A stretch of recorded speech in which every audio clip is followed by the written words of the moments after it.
خصوصاً علماء کرام کو جمع کر کے سرحدی علاقے کے اندر جو آج پاکستان کا ایک حصہ بن چکا ہے، یہ ہماری بدقسمتی ہے کہ آج وہ پاکستان کا حصہ بن چکا ہے جس کو صوبہ سرحد کہا جاتا ہے۔ سب سے پہلے 1831 کے اندر انگریزوں سے جنگ وہاں ہوئی۔ ہمیں تاریخ یہ پڑھائی جاتی ہے اور یہ بتایا جاتا ہے اور ہم یہ سمجھتے ہیں کہ جنگ آزادی کی سب سے پہلی جنگ 1857 عیسوی میں لڑی گئی۔ یہ حقیقت نہیں ہے، بلکہ حقیقت یہ ہے کہ سب سے پہلے جنگ آزادی کی جو جنگ لڑی گئی 1831 عیسوی کے اندر لڑی گئی۔ اور یہ بات بھی کہی جاتی ہے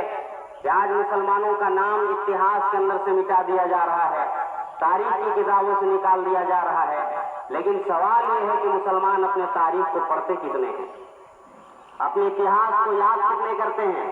اس کو جاننے کی کوشش کتنی کرتے ہیں۔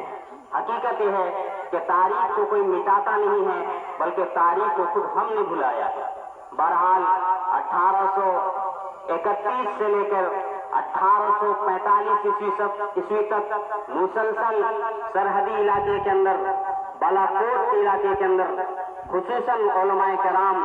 اور مسلمانوں نے انگریزوں کے خلاف جنگ لڑا، لیکن یہ جنگ میں مسلمانوں کو کامیابی نہیں ملی۔ بالآخر مسلمانوں کا کچھ قافلہ وہاں سے لوٹ کر ملک ہندوستان کا پورا دورہ کیا، اور ایک قافلہ جسے صادق پوری علماء کے نام سے جانا جاتا ہے، جو کہ صادق پور آج پٹنہ کا ایک حصہ بن چکا ہے، پٹنہ کے اندر ہے، وہ لوگ وہیں رہ کر سن 31 سے لے کر 45 تک انگریزوں کے ساتھ مسلسل جنگ کرتے رہے، لڑتے رہے، مرتے رہے اور اپنی جانوں کی قربانیاں دیتے رہے۔ جو وہاں سے لوٹ کر آئے وہ لوگ آ کر گھروں پہ بیٹھ نہیں گئے، بلکہ پورے ملک ہندوستان کا دورہ کرنے کے بعد انہوں نے پھر سے ایک مرتبہ پوری طاقت اور قوت کے ساتھ پھر پورے ملک ہندوستان کا دورہ کر ملک کے اور دیگر برادران وطن ہندو، مسلم، سکھ، عیسائی سبھی کو ساتھ لے کر پھر 1857 عیسوی کا جنگ لڑا گیا، لیکن پھر اس جنگ کے اندر بھی ناکامی ہوئی۔ بہرحال یہ مسلسل ایک سلسلہ چلتا رہا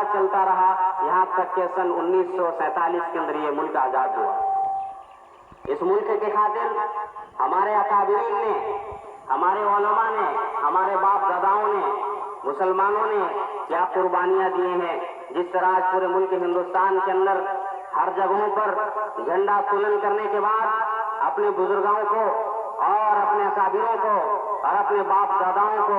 دیش کے سپوتوں کو جس طرح خراج تحسین پیش کیا جاتا ہے، آج ہم بھی اپنے اکابرین، اپنے ان بزرگان دین، چاہے وہ کسی بھی سمودائے سے تعلق رکھنے والے ہوں، جو ہمارے دیش کے خاطر اپنی جانوں کا نذرانہ پیش کیے ہیں، آج ہم اس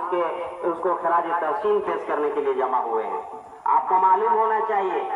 کہ جب سن 1857 عیسوی کے بعد انگریزوں کو جب پتا چلا کہ جب تک اس ملک کے اندر علماء کرام اور بالخصوص علماء دین جب تک موجود رہیں گے، اس ملک کے اندر انگریز پوری طور پر چین و سکون کے ساتھ اپنا حکومت نہیں چلا سکتا۔ چنانچہ لال قلعہ سے لے کر جامع مسجد کے دروازے تک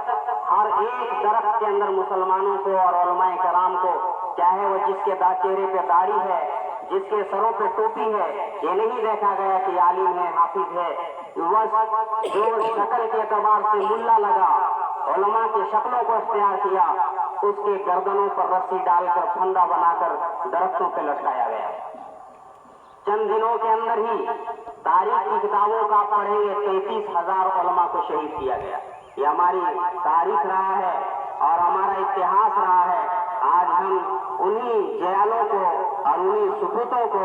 جن کی بدولت آج ہم اس ملک کے اندر امن و سکون کے ساتھ زندگی بسر کر رہے ہیں، انہیں خراج تحسین پیش کرتے ہیں کہ اللہ ان کے قبروں کے اندر کروڑہا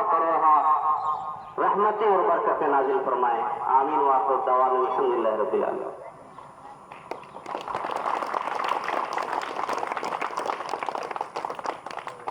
سر کٹا سکتے ہیں لیکن سر جھکا سکتے نہیں، سر کٹا سکتے ہیں لیکن سر جھکا سکتے نہیں، اس آزادی کو ہم ہرگز مٹا سکتے نہیں۔